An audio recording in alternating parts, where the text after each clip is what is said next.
Alors Nicolas Sarkozy est revenu longuement sur l'importance de la mémoire. Oui, effectivement, ce musée, il parle de notre histoire, a dit le chef de l'État au cours de son discours, mais il est nécessaire pour construire, pour préparer l'avenir. Nicolas Sarkozy qui prononçait son discours notamment devant des collégiens et des lycéens.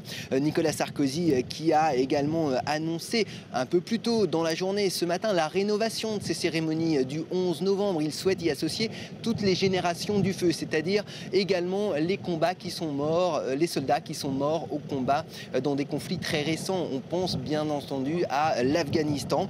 Mais ici, à Meaux, sur ce site qui vient d'être inauguré, le chef de l'État a tout de même voulu insister sur le caractère exceptionnel de cette première guerre mondiale qui a façonné le siècle, a dit le chef de l'État. Je vous propose de l'écouter. Jamais, dans l'histoire de l'humanité, autant d'hommes ne s'étaient combattus avec autant de moyens matériels.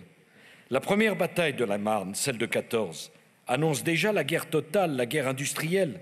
Et la seconde bataille de la Marne, 4 ans plus tard, de la guerre où l'homme n'a plus le sentiment d'être confronté à d'autres individus, mais à un chaos de fer et un chaos de feu. Nicolas Sarkozy qui a souhaité clôturer ces cérémonies du 11 novembre en se rendant sur la tombe de Charles Péguy, cet écrivain intellectuel français tué au front pendant la Première Guerre mondiale. C'était le 5 septembre 1914 pendant la fameuse bataille de la Marne. Charles Péguy qui est mort en exhortant sa compagnie à ne pas céder un pouce de terrain à l'ennemi.